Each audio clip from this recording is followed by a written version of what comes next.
welcome to the Debrief show here, live on YouTube and live from Sao Paulo. Now, Alexa, let's just go straight into it because that was a phenomenal race, especially at the end. What did you make of it? I'm not usually one for superlatives. This might be my favourite Formula E race ever. I think the excitement in that final lap was just peak Formula E. To see the storylines unfolding, things that we've been wanting to happen for a very long time, it was just absolutely fantastic. We've, of course, got to talk about our race winner today. Oh yeah, of course, right. Sam Bird was just on another level. Flying as high as ever. High as he's ever flown, as Sam Bird. Yeah, phenomenal drive from him. You know, we have talked quite a bit on digital content about Sam Bird's chances going into this race. The McLaren was looking pretty dangerous at Interior, and then knowing his success here, or podium here last season, it was all the ingredients were all there, weren't they? I just didn't think it was going to happen. I think we saw the strength of the Jaguar powertrain when we were here last year. They were utterly dominant. They completely dominated the podium. And instead of that, this weekend we had a complete change-up with Sam Bird and Oliver Rowland, P1, P3. It was a changing of the guards almost, it felt like, here in Sao Paulo, from the pure dominance of Jag to a few more faces kicking around. Yeah, I mean, I think this has opened the powertrain argument wide up. And just in time as well with the manufacturer's trophy introduced. Oh, that's a good segue. It makes it very, very, very interesting. Let's just go back a bit. Yes. The move. Sam Bird's last lap move on former teammate Mitch Evans was absolutely phenomenal. I think that was pure experience coming through there. That Sam Bird's been in this championship basically since day dot. And you saw that with him. He knew what Mitch was going to do. His former teammate, he could just read that perfectly, and read it he did to take himself that victory. I mean, yes, I mean, you summed it up perfectly. Hopefully we're going to get Sam Bird in the show. Live, and we can ask him all about it. So maybe a chance to get some questions in if you have anything to ask about Sam's performance so far today, because it was an absolute belter. Yeah. And it must mean a hell of a lot. You could hear how much it meant actually on the team radio afterwards. I felt a little emotional when I heard his radio. I was like, he's spoken so publicly about his struggles in the last couple of years. Things just didn't work out at Jag for him. To see him move to McLaren, a team that as a British driver, it means so much to him. I just thought that it was just fantastic. And actually, McLaren's first win. We have to address that. Huge moment. Huge moment. Big historic moment for Formula E. It feels like, even going back to last season, this moment has been coming. Like they have shown the one lap pace was there. You know, Jake Hughes was looking good pretty much from the start of last season, the debut of Gen 3, and then slowly but surely things have been getting better and better. And all it was eluding them was just that win. And Sam Bird has put that to bed. You know, that they are now a race-winning team in Formula E, and very much, I think, bringing the fight to the Jaguar and the Porsche powered cars. We'll have to ask Sam about this, but from my understanding, speaking a few to the team members, they didn't even seem to expect this. Coming into today, they would have been absolutely beyond delighted with a podium. To suddenly get to the end of the race in VP1, I think this is really setting them up for a good run. But Sam Bird is actually the kind of driver that he needs momentum for success. The more momentum he gets, the better he gets, I would argue. Yes. And so to have come off a very good Diriyah, a win here, could we see some kind of charge going forward with the improvements they've made? I think so. He's a very emotional driver, and when I say that, I mean that a good win can fire him into more momentum. Yeah. A bad day can really, really set him in a bad precedent. Good days lately. He's having some good days recently. I mean, he did just say to me on the way back from the press conference, I was sharing a golf cart with him. He says, I feel like my talent might have run out. Like, because of how good that was, he was like, how can I replicate that again? No, that's not the emotion we wanted from Sam. We want the full chaos. No. Okay, look at the wider picture, though, of the race that we just experienced. Yes, Sam Bird, great win. We'll get on to Mitch Evans and Oliver Rowland later, and of course the drivers that weren't so lucky. But the race in general, it felt like we were back to peak Formula E. Yeah, I really enjoyed the strategic part at the start as well. We were a little bit worried about what that might look like, but actually it was super dramatic. Drivers were still going for those really risky overtakes. They wanted the position and they were willing to fight for it. They were indeed, and they did. Yeah. From lights to flag. From lights to flag. You know, Oliver Rowland, talking to him just after the press conference, he was describing some of the moves and how hard they were. People were not giving up positions easily. So yeah, it was a hard-fought battle for anyone that did well today. Obviously, Sam Bird, Mitch Evans, Oliver Rowland on the podium. And although we did see, you know, Mexico and Diriyah weren't bad races. They were very enjoyable. Like, they were different sorts of racing. It just wasn't what we're used to with Formula E. Whereas today felt like, a snapshot back, a return to that. I don't even want to say chaos, because it was controlled chaos today. It was. It wasn't people crashing into each other willy-nilly. It was smooth, smart, strategic racing with a little element of drama. And actually, speaking of crashing though, I want to bring up the fact that our championship leader, Nick Cassidy, did not finish today's race. Yes, yeah, I mean, I think he maybe he could have jinxed himself when he said to me on the track walk that he could even DNF and still be leading the championship. All right, he set himself up for that. You know, when you say things like that, you put it out there, you have to accept that it might happen. Obviously, what happened to Nick was completely out of his control. Damage on the car. He was a passenger in that incident. It's just great to see that he was okay, because watching those sorts of incidents, they concern you, because you know what happened to Bird in Rome last year. All it takes is for that to bounce out into the circuit like this. And you know that could go a lot worse. So good to see that he's okay. Sam Bird is actually going to join us now. He's actually running. He's running to us. This is how keen he is to be in the debrief. We're excited to have him here. But I like this enthusiasm from all our drivers to actually Come on, Sam. run into our Get interviews. involved. This is phenomenal. You're live on YouTube on the Debrief show. We've just been singing your praises, like probably a bit too much, but it's good. The first thing I want to say to you is you must be the happiest man in the paddock. Ian James must be the second happiest man in the paddock. Would you know who the third is? Laney? No, outside of your team. Oh, okay, I don't know. Me. Oh! Why do you think that is? Because the sun's shining and we get to go Come out. on, what did you say to me when you finished the race? Do you remember? I called it. You said? You called, yeah. There we go. Just humble brag. I didn't humble brag. expect today, can I just say? Yeah. I mean, starting 5th, we had a great FP2, quickest in FP2. We had a decent quali, but there are limitations within our car when it gets hot. And it was a tricky quali. I was just happy to get through and start P5, and the whole plan going into the race was like, right, let's consolidate a top 5. Mm-hmm. And then during the race, I felt really good, and do you know what, the others, they made me lead for so long. They were like, let's have be the donkey, But I felt fine being the donkey. It was good. It's been 9 years, 3 months and 26 days, I believe. Since Putrajaya and your first Formula E win.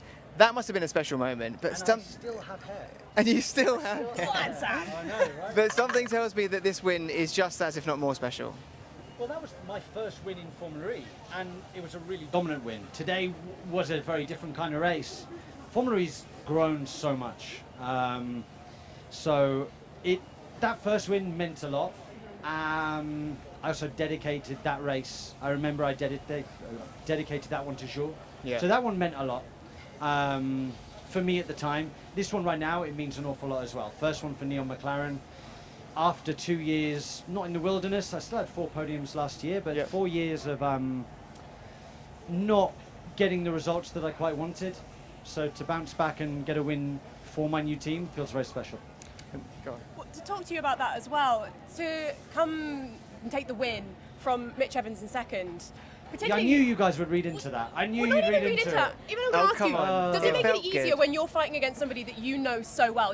Can you read his style as well going into that last lap? There was no thing, I've got to beat Mitch because I'm no longer there. It was, I'm racing a guy that I trust. I'm racing a guy that I admire's the wrong word, but I completely respect on the racetrack.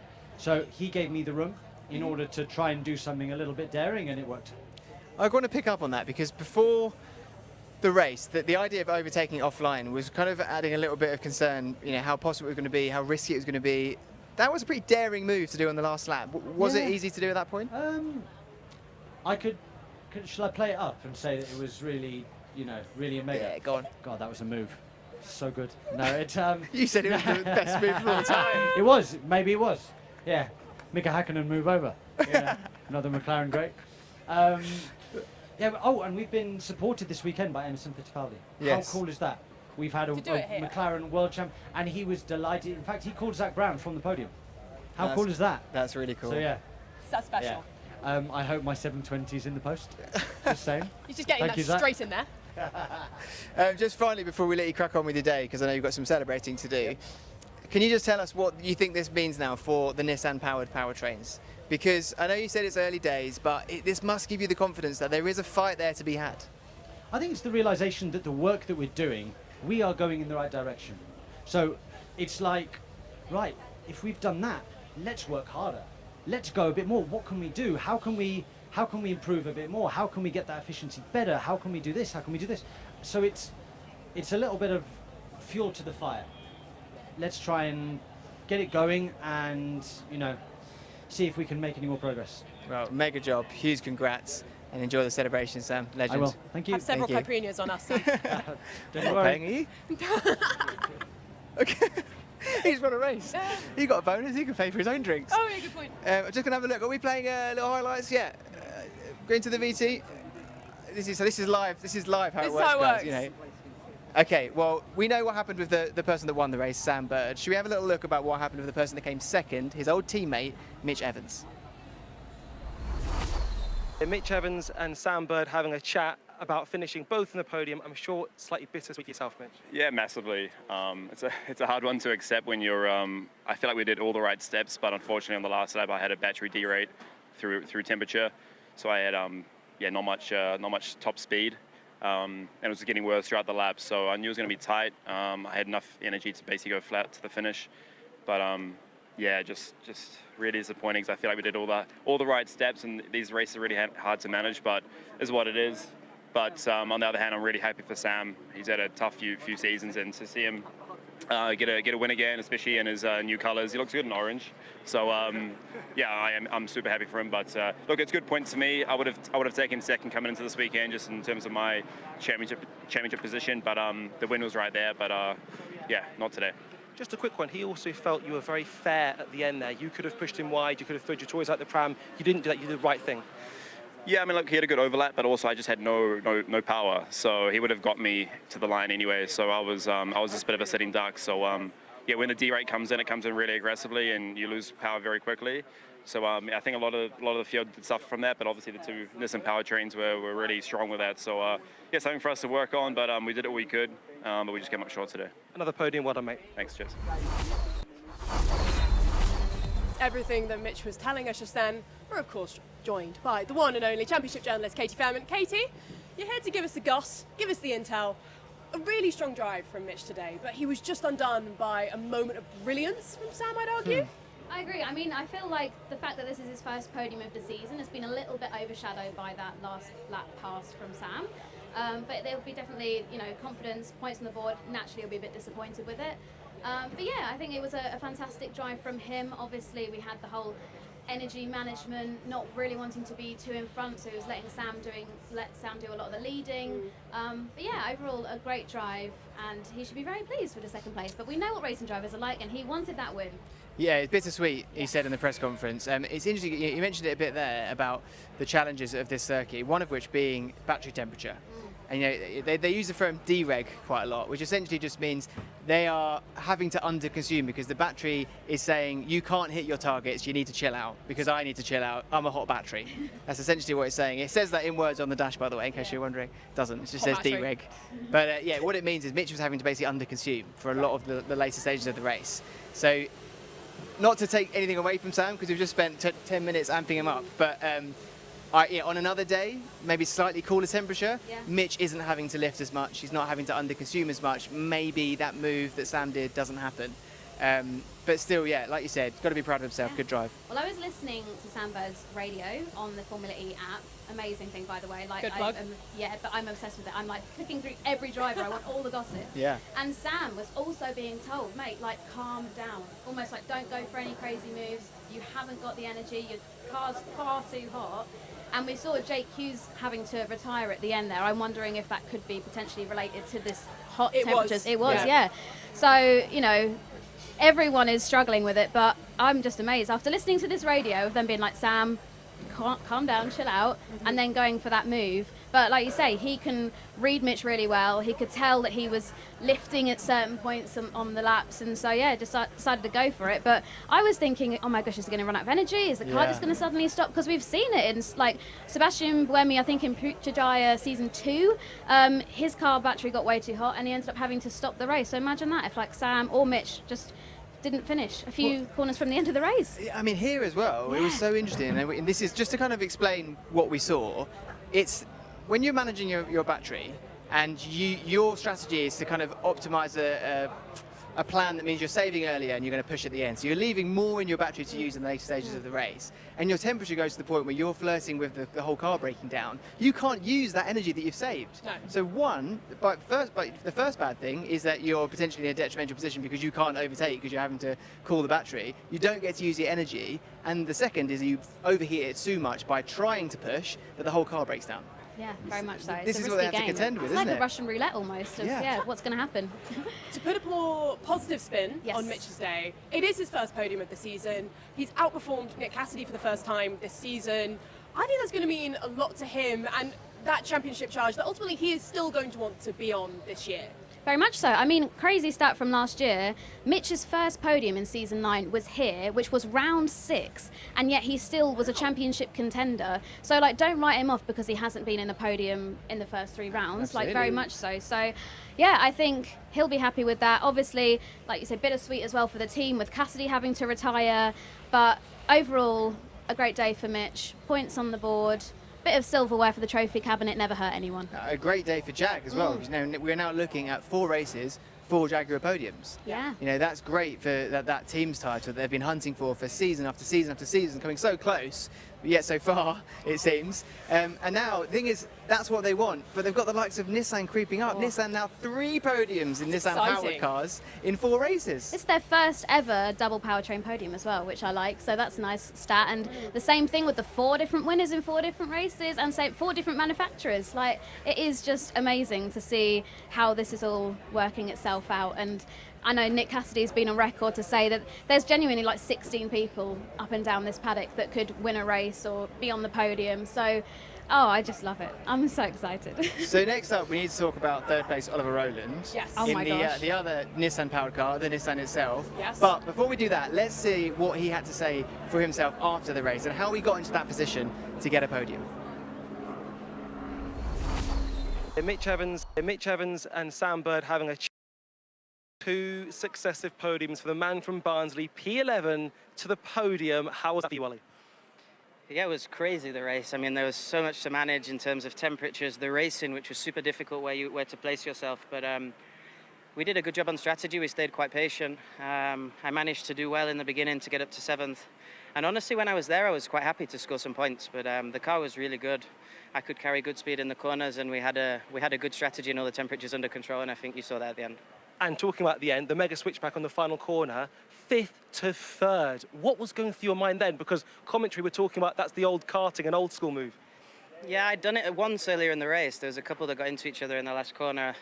And when I saw how aggressive they were, pushing each other wide out of 10, I knew that the guy on the outside was going to go in. And then they made the corner so tight, so it was easy in the end. But yeah, I guess it's a bit of old karting. Ollie, it's great to have you back. Keep doing what you're doing because you're doing it very well. Thank you very much.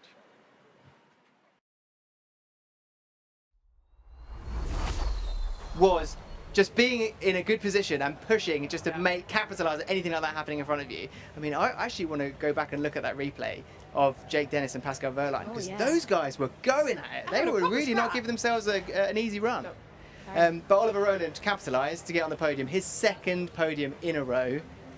The boy from Barnsley doing good. It reminds me a lot of the Sam Bird story almost, that when Sam moved to McLaren, a lot of people questioned it. People had kind of written him off. He's been around Formula E for a while. Why is he going to McLaren when he's had a tough few years? The same thing with Oliver Rowland. He had a tough couple of seasons with Mahindra. He didn't even finish the season last year because he made the executive decision that I want to focus on my future. And that clearly is paying off for him. To come back in, to have 2 back-to-back podiums with Nissan, he's proving to people that he's still got it. Yeah. Very much so, yeah. I mean, he's new into a team as well. Obviously, he's worked with Nissan previously in the past, but Sasha Fenestraz did his rookie year there last year, knows all the stuff so well, and they've had so many personnel changes at that team since Oliver Rowland was there. And so, yeah, the fact that he's come in and he's kind of almost asserting himself as the alpha with these 2 podiums in a row. And I'm sure the team have got everything crossed that they can replicate that again in Tokyo, home race coming up next. Like, imagine the scenes if we get Nissan on the podium there. It would be incredible. I mean, to go into a race like that with momentum like they've got, That's great. Promising. We haven't actually mentioned where he started the race. Oh, yes. That's a really good point, actually. Incredible. P11 to the podium, and that wasn't easy to overtake. It was, especially some of the people he was having to overtake, the likes of Jev, a defensive driving master. He did it. He also got a cheeky one by overtaking some of his former teammates as well, with Eduardo Mortara, which he was very pleased about. He actually summed it up really well in the press conference. He didn't realise that a podium was possible. Right. And by the time he climbed up to about 8th or 7th, he already felt like it was Christmas. Oh. And I didn't think much more was going to be. As he just kept going, he kept being able to push, being in the right place, made it stick, and he walks away with another podium. Yeah. Well, on the Added Lap show that went out a few weeks ago, Jake Dennis spoke about the efficiency of that Nissan powertrain, and that he was nervous about how good it was going to be going forward. Today, I think he kind of saw that firsthand when he got beaten to a podium by the Nissan powertrain. Is this a changing of the tide in terms of the manufacturer trophy going forward? Could we be seeing Nissan and McLaren starting to take the forefront here? Yeah, I hope so. Yeah, me too. Not to tease it too much. Not to people put are better. bias on anyone, but I just hope that there's a more players in the game. Yeah, very much so. Yeah, I mean, like Jaguar, I think have been the early favourites so far. I know that we've had the likes of Pascal Wehrlein winning in Mexico and Jake Dennis winning in Diriyah, but they've sort of been bubbling away as the favourites. But like you say, I think give it time, and we could see a lot of different people coming up and challenging for those wins. And yeah, I feel like McLaren and Nissan have just taken that massive step forward in software and things like that, because obviously the homologation with the cars and the Gen 3 cars, they can't update much, but this obviously the software package and the communication the two teams are having is working wonders. We set it up, didn't we, the three of us in the pit lane preview at the start of the race week, thinking that has this 2 powertrain race become a 3 or 4 powertrain race? You called it. And I think the answer is yes, right? And even more so because of the likes of Maximilian Günther. Honestly, Gotta give him a shout out. Play What a drive! I'm not sure where it was P9 at the end of the race, but I don't know. There was a couple of potential incidents where he locked up and went off. I don't know if that's going to be looked at by the FAA. We'll see. But let's say it's P9 for now. Back of the grid to P9, massively helped by the safety cars. What a drive! back of the grid and a 10-second stop and go penalty. The man just was on a mad one today. But we've been talking about everything. We've been looking ahead a little bit. How about we take some fan questions and actually have a think? Because the first fan question that keeps coming up is, tell us about Tokyo. What have we got coming up? Well, what have we got coming up? We've got an excellent circuit in the heart of Tokyo, a new location for Formula E, and I think 22 very excited drivers, as well as everybody in the paddock excited to go to Tokyo. Yeah, we were talking to Jake Dennis on the added lap, and he was saying that he's done some simulator work, and that, yeah, the bumps as well are going to be pretty intense. I think it's going to be fairly similar to the circuit that we've seen here, of like a proper old school Formula E style track that's not super polished in perfection. It's a bit rough and ready, but actually they're the kind of tracks that throw up chaos like this, so I'm buzzing. Yeah. The next question was, how hot is it in Brazil? And if you can't tell by the colour of our faces, it's pretty hot. Pretty hot. I think I was walking to the podium earlier and I saw a sign that said it was 39 degrees today. Hey. Credit to the drivers where it's due. That was a tough one out there. Yeah, it's very warm. There's obviously a lot of concrete, a lot of tarmac here that just reflects the heat back up into your face. I'm not designed for this weather. Yeah. Too British for this. We really are. We've got time for one more question. We do have time for one more. Perfect. What was the biggest surprise for you guys today? Putting you on the spot. Do you want to go first, Casey? I'm going to say Sam Bird winning the race. I know it's quite an obvious one, but when he was running at the front, like one of the biggest talking points going into this was it's a bad thing to be at the front because you're using so much energy. Everyone else behind you is able to slipstream and save on that energy. And so he was out there and so vulnerable at the front for so long. I thought, well, there's no way he's going to win this, maybe a third place at best, but he played the game perfectly, so I'm going to go with Sam Bird. It's a great shout. I'd like to say Oliver Rowland, but I just feel like he's been cooking for this, and now he's here. He's a brewer. Away. He's been brewing, and now, now he's tasting the benefit of a delicious coffee. But in terms of surprises, Max Günther, let's go with that. Yes, because that, I didn't think he'd have all the penalties, but the way he responded, unbelievable. I think that's the last we've got time for. From the fan questions. Thank you very much, Casey, as always, for joining us. Your amazing insight. We have seen an incredible race here for round 4 of season 10 of the ABB FIA Formula E World Championship, and in just a few weeks we go to Tokyo for the first time to do it all again. It's going to be a good one. Guys, final thoughts from you? Bring it on. Get me an ice lolly. Get you an ice lolly. I'm so hot. On that, see you next time. It's round 4 of the ABB FIA Formula E World Championship, coming to you from the streets of Sao Paulo. Time for a samba as we go racing. Wehrlein leads. Mitch Evans trying to come through on the right-hand Sam Bird now up to P2. So Bird leads the way then. Oh, and there's a front wing going and missing there. Grassi getting a big whack up the backside. Let's get him. The wheels are off the wagon, quite literally. Nick Cassidy, who's gone into the wall, is out for Mitch Evans in the Jaguar, takes the lead. Bird's done it! Absolutely amazing from Sam Bird! There's lots of the auto cab.